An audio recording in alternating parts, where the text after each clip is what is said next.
Brunch culture. We want to talk about faith. We want to talk about politics. We want to talk about race.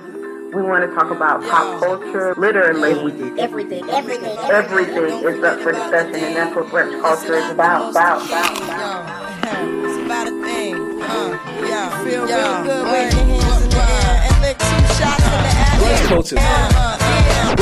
Brunch culture. Brunch culture. Brunch culture. He's Randall Keith. And she's Lisa V. And it is time for another episode of Brunch Culture, the podcast where everything is up for discussion. Even Little Bow Wow, even though he's irrelevant.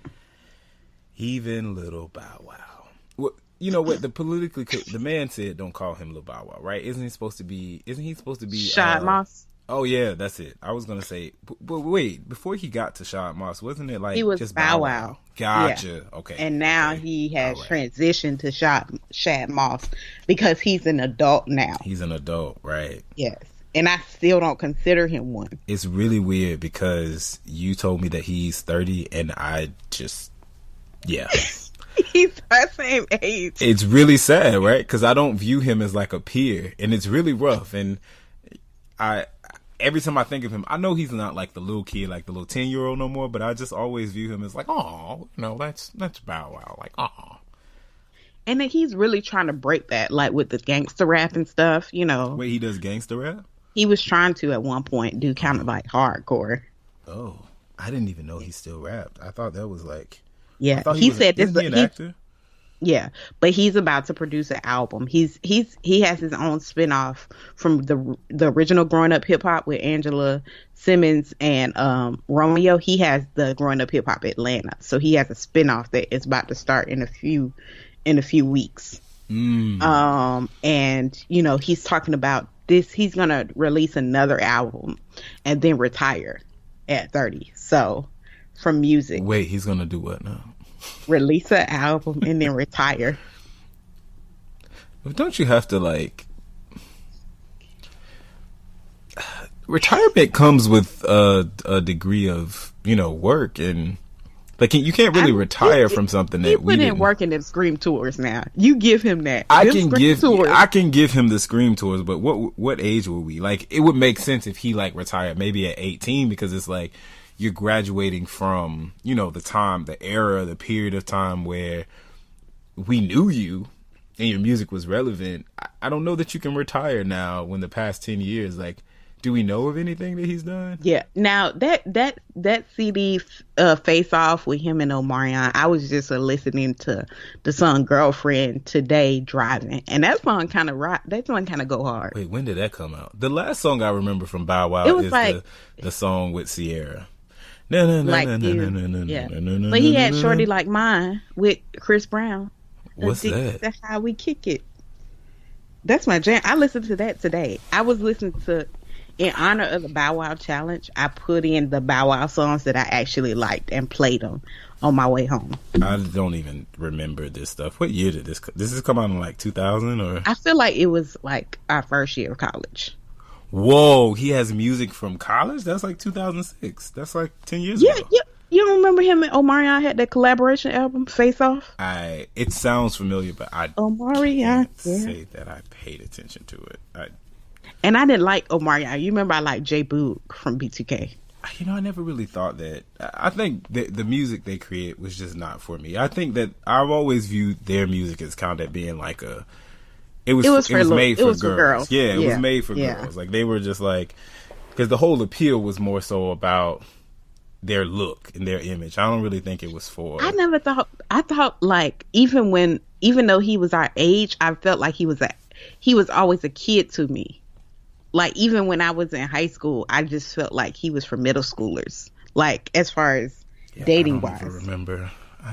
I have very, very little memory, so I'm probably not the best person to ask. But what I do remember is this Bow Wow challenge, though. And the Bow Wow challenge, the meme of the girl that is like holding the pants with the shoes, and she's like, me and Bae. And then like the next one you see is her just holding the pants, and it's not actually her standing with a dude.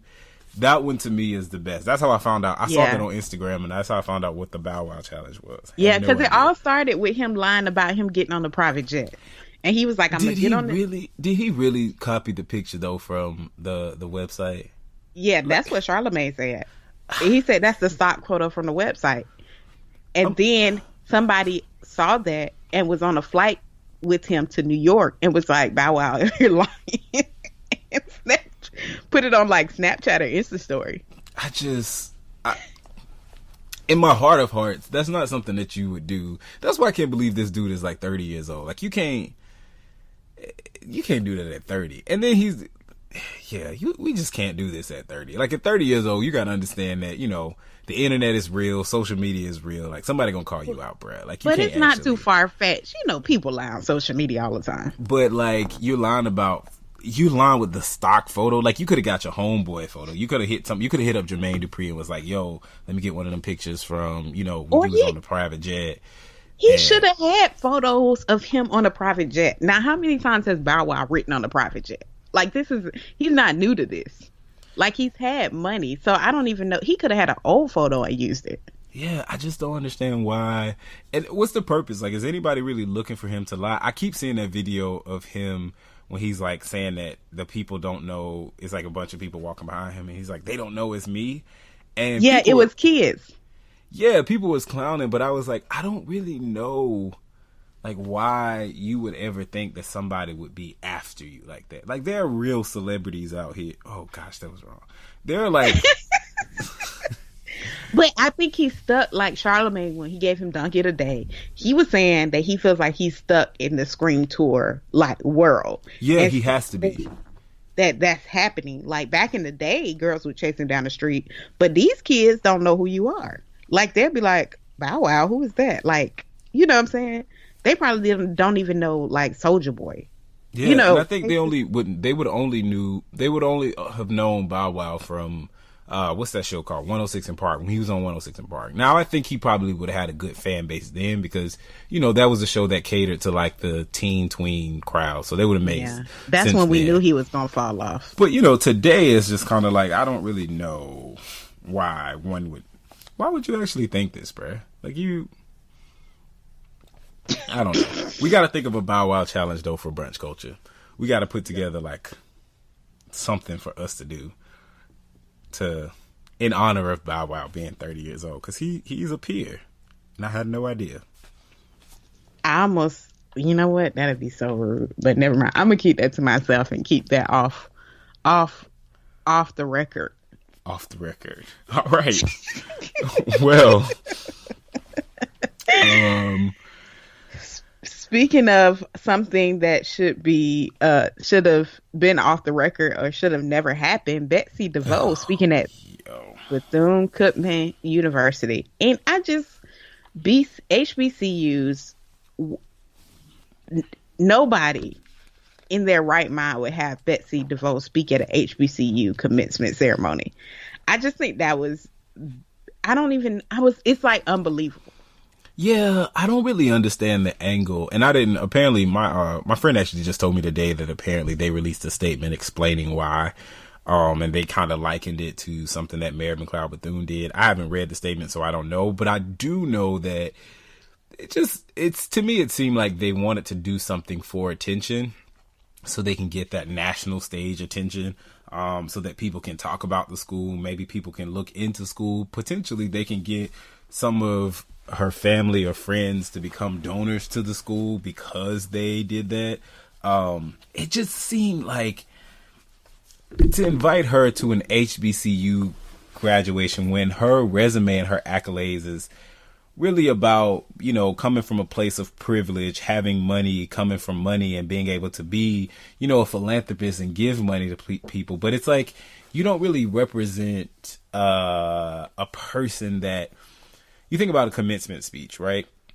Mm-hmm. This individual is supposed to come and inspire people and help them. You know, it's supposed to prepare you or kind of give you a nugget to carry on to the next stage of your life. Like, what is Betsy DeVoe going to say that is going to inspire you at the next level? Besides the generic things, you know, work hard and it'll pay off, or congratulations on what you did, and you're a bright shining star, you're going to go to the next. Like, there are so many other well qualified people that could have done that. And it doesn't even have to be black people. I think it'd be amazing if it was a black person, but it doesn't even have to be a black person that could have given that speech. I'm not 100% sure why we got Betsy DeVoe.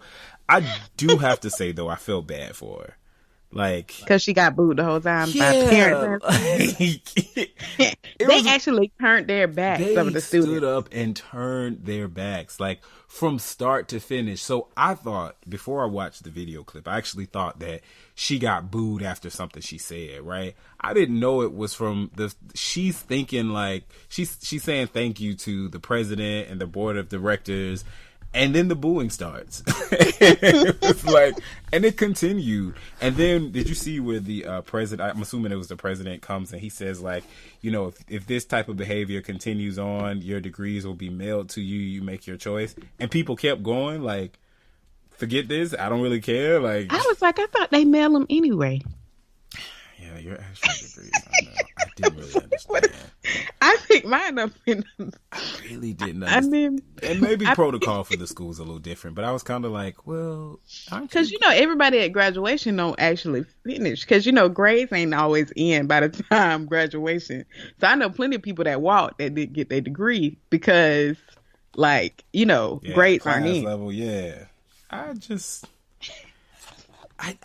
really feel. Is that a real threat? I feel bad for her. I really did feel bad for her. Like, and I don't imagine, and I feel bad from a standpoint of, like, we've both like spoke and been in front of crowds and given speech and stuff like that. Imagine standing in front of all of these people and from start to finish you get booed. Yes, she was a soldier for that. Like, that might have would have gave up. It's funny. Like, I was laughing, but then I kept thinking, like, dang, bruh, like. That's messed up. I would have just walked off pissed. I would have just left. I would have just turned around. You know what? Forget this. Don't worry about it.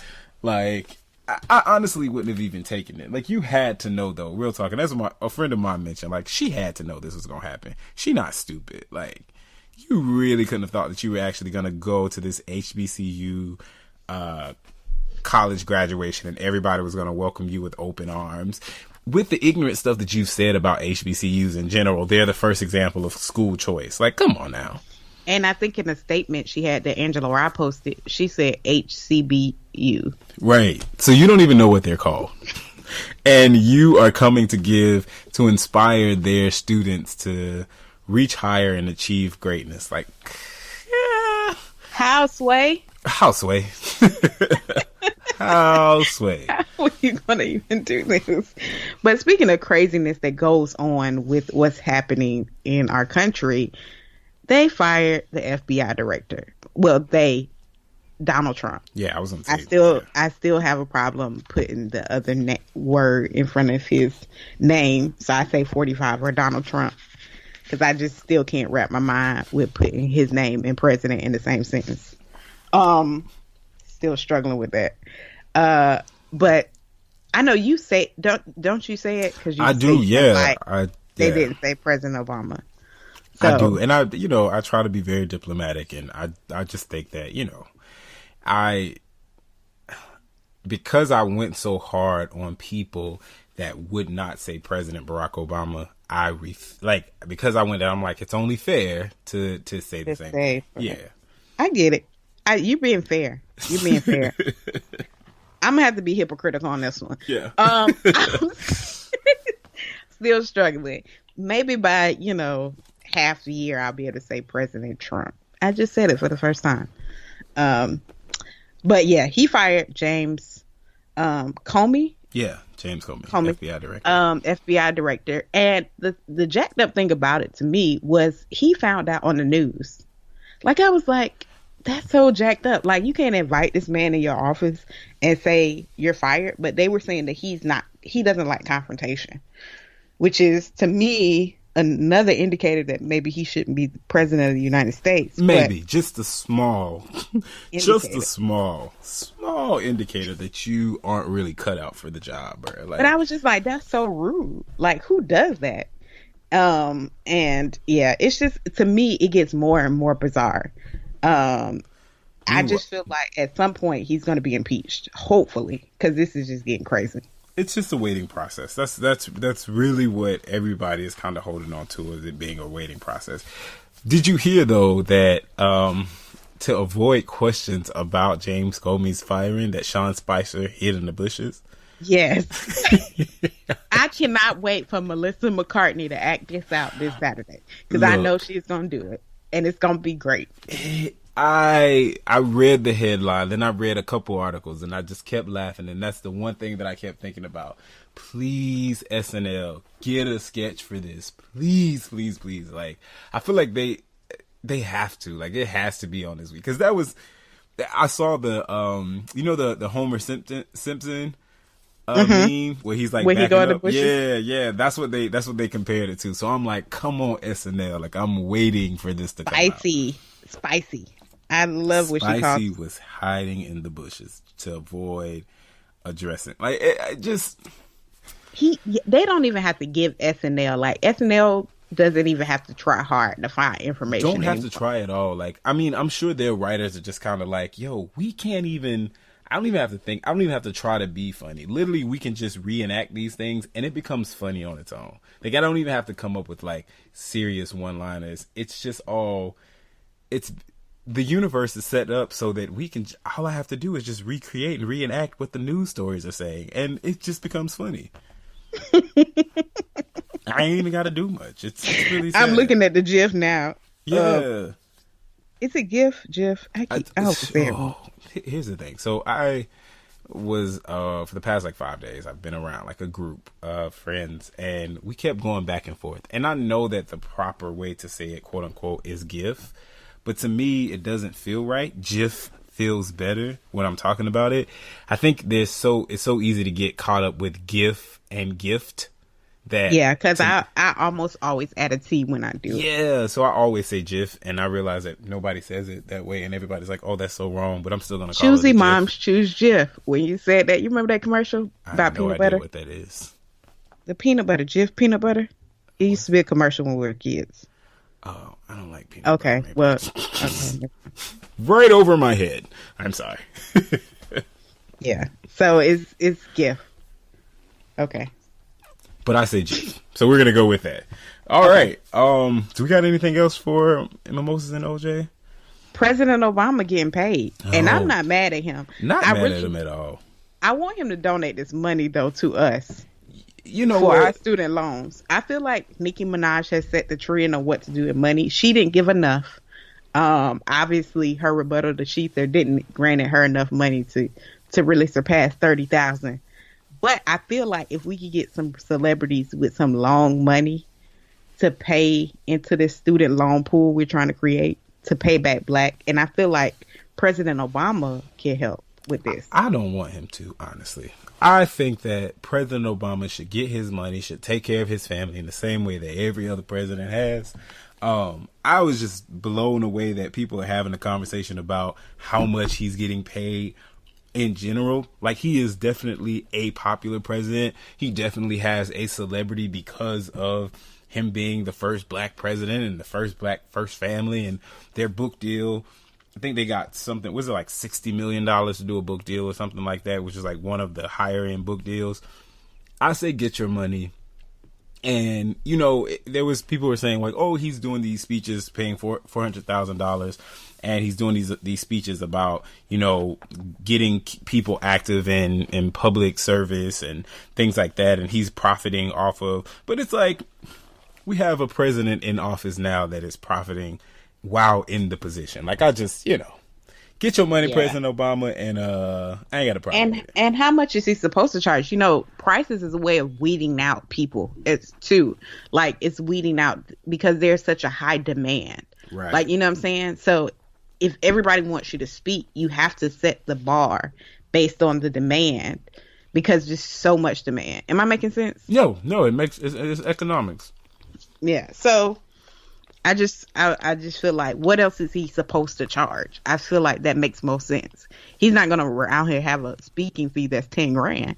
Right. I mean, that's not realistic, folks. The whole idea that the first Black president is supposed to be like this low cost president, to me, is crazy. And when people are like, oh, he's a part of the Democratic Party, he, you know, he won his seat, he won his office by talking about how big business and money should not influence politics and things like that. And it's like, that's very true, and I completely understand all that. But the president also is not in a political position at this time, in this moment. Like, he just came off the heels of one, but he technically does not have any real power, if you will. Like, well, he doesn't have any like direct power that he can say like, oh, I'm in this position, so I want people to do this. Like, yes, he is an influencer and he has like influential power, but we can see that he is not talking about things that are going on in politics. He's not telling people to do anything specific besides get involved and get active, which is very broad. So I don't think we can really criticize the man. I think the idea that we live in a capitalistic society, and when the first black president that ends his successful presidential career says, hey, I'm going to charge whatever amount of money for speaking fees, if somebody's willing to pay for it and willing to do it, like, let him do it. The Clintons charge all kinds of money for all kinds of stuff, and we don't have a problem with that. So get out of here. And two, you saw him and Michelle Obama donated $2 million to Chicago's job fund to help fund and provide jobs for kids for the summer. Yeah. Yeah. So that's dope. So again, get your money. Like, you get your money and use it how you want to. Yeah. So get that money. Make that money. Don't let it make you. Hey, come on. Wait a minute. What you know about Players Club? That's a classic line. I feel like everybody know that line. Did you watch the movie though? So I haven't seen the whole movie. Oh, okay. But I do know that line. Okay. I was gonna say, this is, you know what? Let me find out you know like movies to live your life by. Like, what? Make that money, don't let it make you. Let me find out you know about the Players Club. Well, we can't let this time go by without mentioning Jordan Edwards, the 15-year-old that was brutally murdered, gunned down by a police.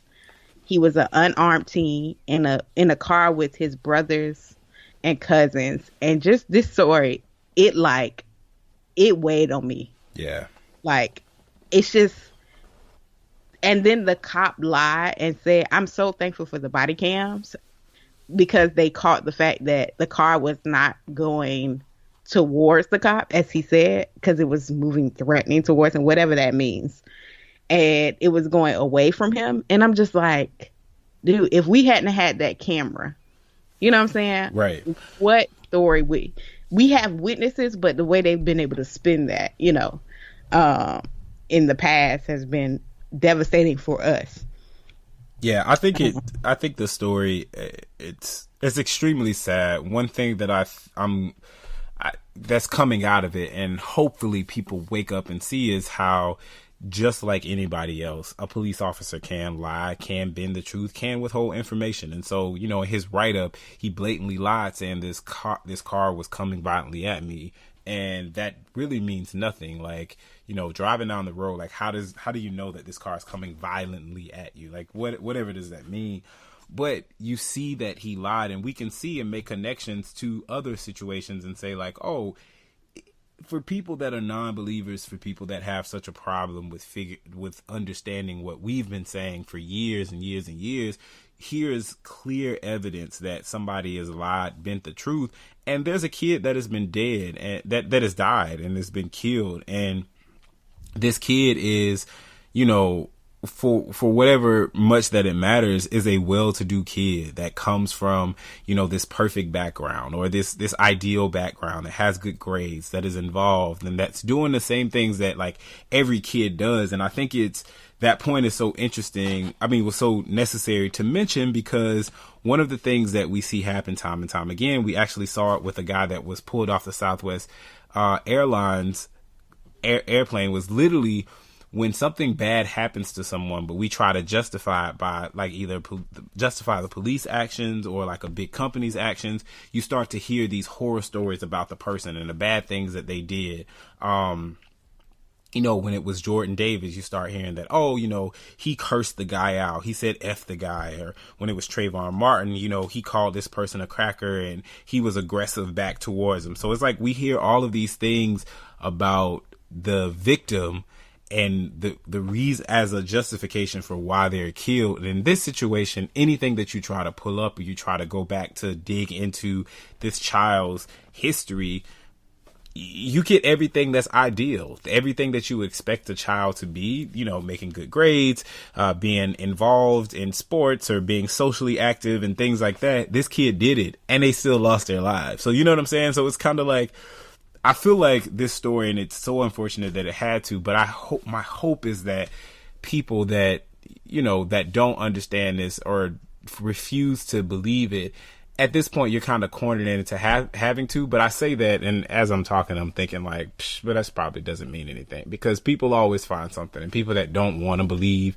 that there's an injustice happen, people that don't want to see the humanity in us or our people, it's really not much that you can do, because they're going to always find a way out of it. So, yeah, it's so unfortunate, because then you still have people saying, well, he shouldn't have been at the party. And it's like, how do you explain an officer exerting that much power and force and shooting with a rifle? Yeah. It's unexplainable. Nothing calls for that at all. So, yeah, it's like no words for the situation at all.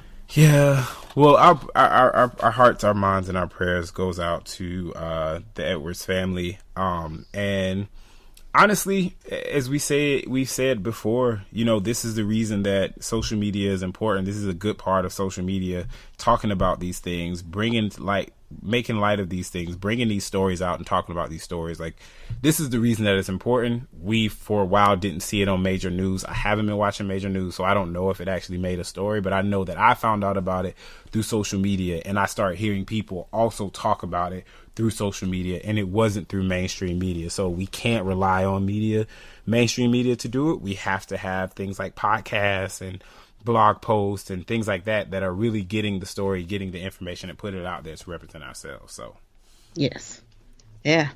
So let us know what you think about what we talked about, from the Bow Wow challenge to President Obama's speaking fee to the firing of James Coney, Betsy DeVoe, or Jordan Edwards. Hit us up with the hashtag ChatBC on Facebook, Instagram, or Twitter, and we'll be back with our main dish.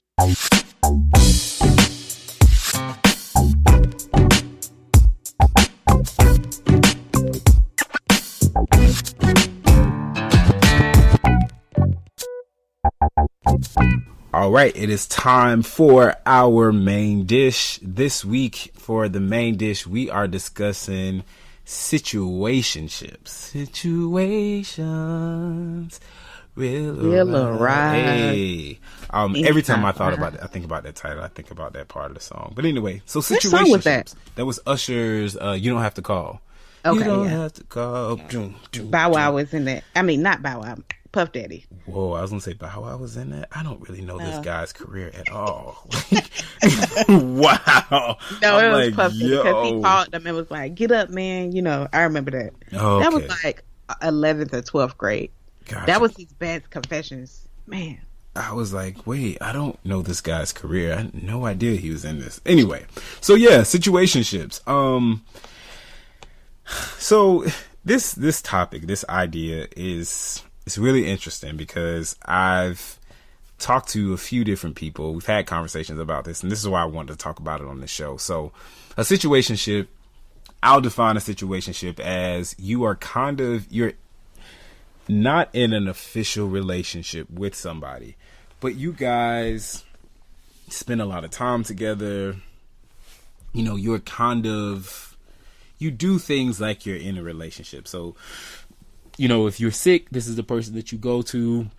If you need a +1 at an event, that's the person that you call. You guys spend time together regularly. You probably go out on dates. You do things, but you're not officially in a relationship.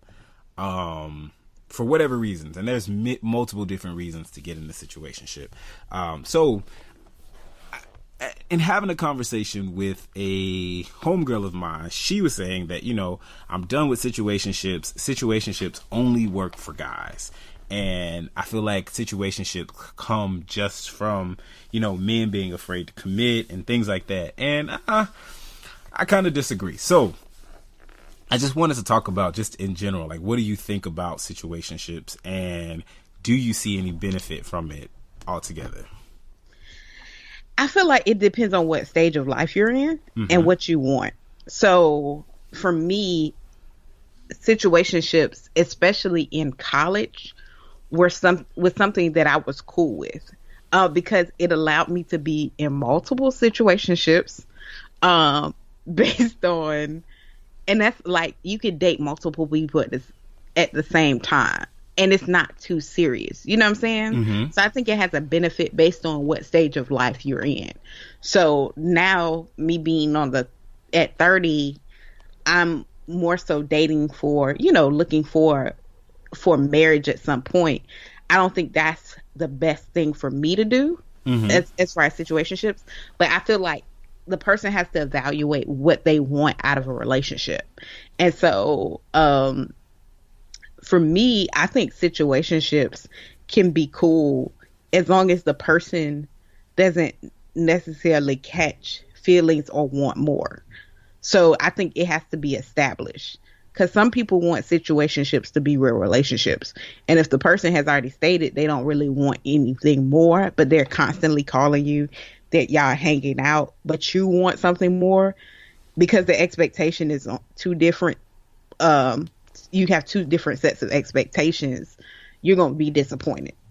So I feel like you have to evaluate what you really want. And if you're cool with just hanging out, if you're cool with y'all being there for each other or being a plus one, but you don't really want more because you're busy, I feel like it works well when you're focused on career and you just want somebody at a certain time to take your mind off of that, and you want to hang out with them, go out, do fun things, but don't want the focus of a relationship. I think that's when, to me, it works better. Like when I was in undergrad and I was busy with school and work and other stuff, I didn't want a necessarily, this is my boo that I'm like always with all the time, but I did like, to go out and hang out every now and again. I agree. I think one of the key things that you said is about what you want. And I feel like the real problem with situationships is, and please don't like knock me over the head, but I feel like as guys, sometimes we're kind of like intentional about situationships. Like, I don't want to be in a relationship. And I feel like women kind of agree to situationships with the hope or the anticipation of that situationship becoming an actual relationship. And sometimes that can happen. But I feel like for the most part, that's not what it's about. That's not what it's for. And I think if you want more and you are looking to have something else, then you have to be honest about not getting into a situationship or understanding what that is. But I say that, and I feel like situationships aren't necessarily bad. I think that people get a bad rap or a bad idea from it, because when you hear about situationships, there's typically one person that is looking for more from that. They're expecting more. They're like, oh, well, you know what? Like, we aren't together, but, if I had to say that I was with somebody, it would be that person. And I think, that's something that could be used on both ends. No matter who it is that's in the situationship. Like, one person can say that, or both people can be like, hey, if I had to choose to be with somebody, or if you ask me the person that I spent the most time with, like if I were in a relationship, the closest thing to a relationship is this person, but your expectations of it have to be different. I think that you have to understand that because it's a situationship, there's kind of like open lines of, I'm likely going to be hanging out or spending time with or dating somebody else. And I feel like it can kind of get gray, but I just think the biggest problem that people have with the whole idea of a situationship is literally just because you want different things. And I think that it's good and they can be very productive in a sense of, hey, I have a lot of stuff going on with work. I don't have time to be, or work or whatever it is that's going on in your life that may be like require you to be more selfish. I don't really have time to be your full-time boyfriend in this space. And then I say that, and I know I've had somebody say, well, you know, you shouldn't want somebody part-time, that creates an issue. And, you know, and I think that if you have two people that are just okay and that understand what the situation is, then the situationship works. Like, I'm fresh off of a relationship or breakup, so I don't really want to be in a relationship, but I do enjoy the company of somebody else. I do enjoy being able to spend time with you. I enjoy being able to laugh and have that moments. And I think we all want that. Like, we all want somebody's like specialized attention, but based on what's happening in your other parts of your life, you may not be able to get that fully. So in that moment, I think like a situationship becomes cool. Like, it's okay to have that plus one person, if you will, that is not all about, you know, let's like wine and dine each other and let's spend every waking day or hour outside of life together. Like, that's not where I'm at. That's not what I want right now. Yeah. And I think too, what complicates things, I think one of the reasons why my situationships were so cool and lax is because they didn't have sex in them. So I think when people incorporate that aspect, because I think sometimes when people think two different things when it comes to situationships. Sometimes situationships can be cool, y'all just hang out, blah, blah, blah. Then sometimes situationships in one regard could be people who have just cut buddies and they actually hang out with them or go, you know, with them places. And I think that's when the more attachment comes along, when I think you add that component to it. Yeah, absolutely. You have to have, I will say though, with situationships, you have to have some sort of boundaries. You got to know what's going to take you over the edge or what's going to allow you to kind of stay in this space where it's just fun. And that doesn't always equate to sex. Like, I think a lot of times people do kind of equate being in a situationship with somebody to having sex. And, you know, for some people, maybe that could be it. I do think it's important for you to find out like what you can and can't do. Maybe like being in a situationship, but I can't spend a night with you, because if I spend a night with you, sex or no sex, then I'm creeping into something that is more, you know, relationship based, something that I want to do with a partner as opposed to just somebody that I'm kicking it with. Maybe I can't talk to you every day or see you every day because of that. Because I think if you don't recognize or you don't set boundaries, you will be a person that finds yourself just kind of doing something over and over again for the sake of doing it, or having this pseudo relationship, if you will. And you really want more, but you can't get it because you guys are kind of just like comfortable being in this space. And one person is saying like, hey, this situationship works for me, I don't want anything. And the other person is saying like, you know what, it's not really working, but I'm willing to just deal with it. Because what I do think is problematic though in situationships is, if you have one, I think communication has to be on 20.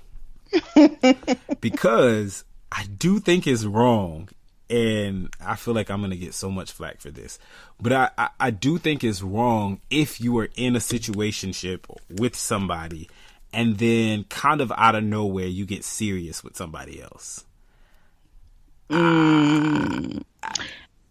So this is the thing with that.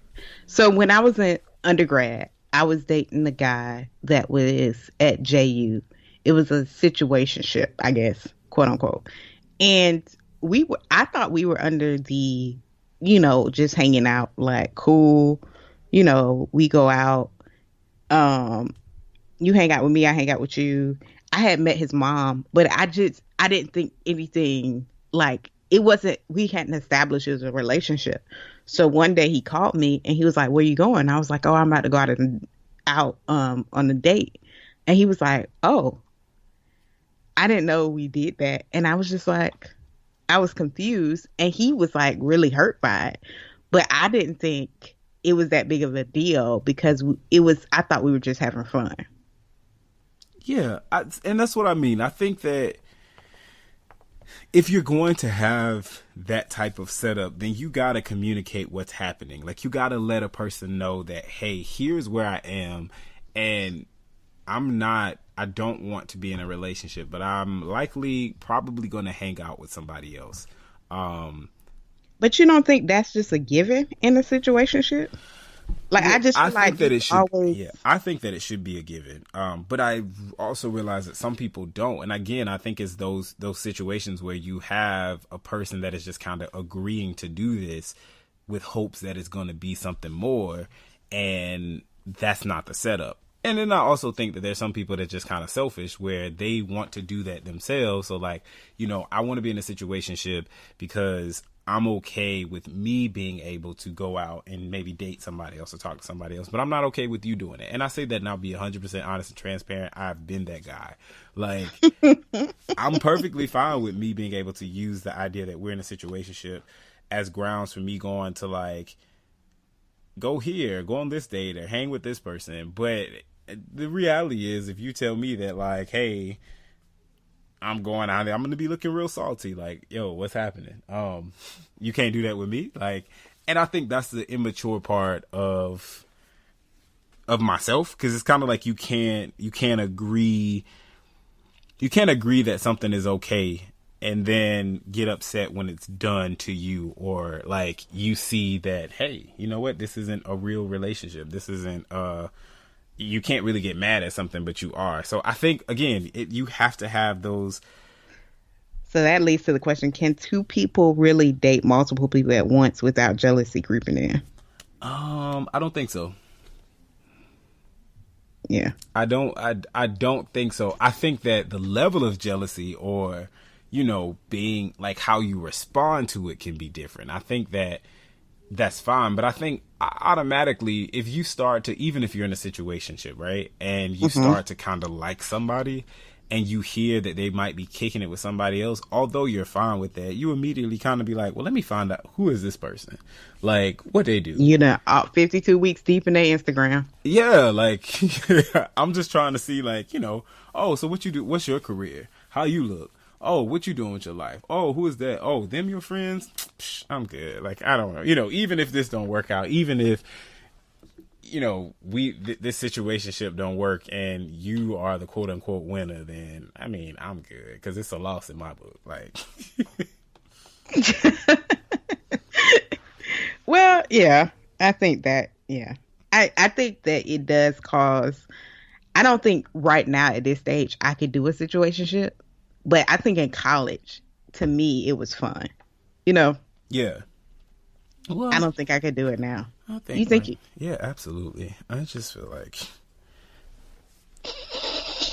oh, non-committed Randall over here. Yeah, I just, you know, what can I say? But if you're not, honestly, because some people think some friendships are situationships, honestly, and it's like, from the outside looking in, it kind of looks like that for some people. And it's legit just friends. Because if you have a boundary in your situationships where you don't like really have any physical touch with people you're in a situationship, that's really just a friend of the opposite sex. That's true. I never thought about it like that. That's true. And so people see, like, I go places all the time with my homeboys and they pay. And I mean, for some people, they'd be like, oh, that's like a big thing. It's like, no, they just pay because they want to. But I'm not with them, but I hang out with them a lot. You know what I'm saying? So yeah. I feel like depending on what the situation is, people, I don't know, people might view certain things as like situationships. And it's like, no, I don't know. But I do think our generation of dating is completely different from the previous. It's very different. I think I don't know. I think an interaction is different. I don't know. Some people disagree, but I feel like it's very different. It's very different. And again, without going into this, getting on this soapbox of all that, but I think it's just because like gender roles and relationship, like gender roles have changed and people existing in spaces have been different. And, you know, I kind of can get on a soapbox and go into all of that. But because that is different, I feel like that's why dating has become it's different. It's not as easy going or as like direct and straightforward. You got to do it this one way. That's not really a thing. But I think for both guys and girls, honestly, you have to define, like, you got to be honest about what you want. You got to communicate and set boundaries. And like, this person can be a great and amazing person, but if they're not willing to give you the relationship that you want, then you kind of got to move on. You got to cut ties with them. You got to let them go. And it's hard and it's frustrating and it's sad. But ultimately you have to keep your mind focused on what you want. And you have to be honest with yourself, because I think people go in saying I can handle it, and they know they can't. They want, if you're longing for a deeper relationship, if you're longing for marriage, if you're longing for a permanent connection, don't trick yourself into thinking you can handle a situationship, because you're not. No matter how quote unquote amazing you think you are, or you're probably that amazing, but if a person doesn't want that, your amazingness can't change their mind. Not at all. So you just have to, like, if you want something permanent, if you want a real exclusive relationship, get with somebody who wants that. Don't try to partner with the situationship person, because you're going to get hurt every time. Yeah, that is absolutely true. Like, you can't go into it. You got to be honest with yourself, but in the same way that you communicate with the other person, you got to communicate with yourself. You got to realize that at some point in time, even if you go into a situationship knowing that, like, I'm fine with this, I'm okay with this, you know, this is what I want in this moment, the minute that shifts, the minute you see, you know, somebody, a friend of yours, get engaged or get married, and you looking around like, I'm ready for that, I want that, and you're wondering why you don't have it, you got to shift. You have to make that shift, because if you don't, then you'll find yourself being miserable and upset. And I feel like that's when they become problematic. Like, yeah, and you're gonna get annoying to the person you're with, because they like, I told you from jump, because you that's not what I wanted, and you mad because you want something to be, and you're like, well, why we can't do this and why we ain't doing this? Like, that's not the agreement we had. Here's the setup that we agreed to. And I'm just continuing to go along with what we set up. You can't be mad when you changed, and I'm just upholding the same bargain that we agreed to. I feel like, you know, we should have had a meeting. Like, you should have called a meeting and been like, look, some stuff is changing. Where you at? And then we could have agreed to disagree and move on. Mm-hmm. But don't be mad at me because, you know, ain't no ring coming, and I'm like, I didn't even know that this was something that a ring would ever be required. Yeah, you said that situation was never supposed to arise, and this like, a ring was never supposed to be, like, what? Like, I don't even want to go see Lord of the Rings with you, because I don't want anything to remind you of a ring. Anyway, well, y'all hit us up and let us know what y'all think about situationships. I'm sure we're going to have a lot of people that got stuff to say, and feel free to, you know, be honest about how you feel, because I know that, yeah, there's a lot of people that disagree. So hit us up, use the hashtag ChatBC. You can hit us up on Twitter at Brunch Culture and on Instagram at Brunch_Culture, and we will be back with our Toast or Roast.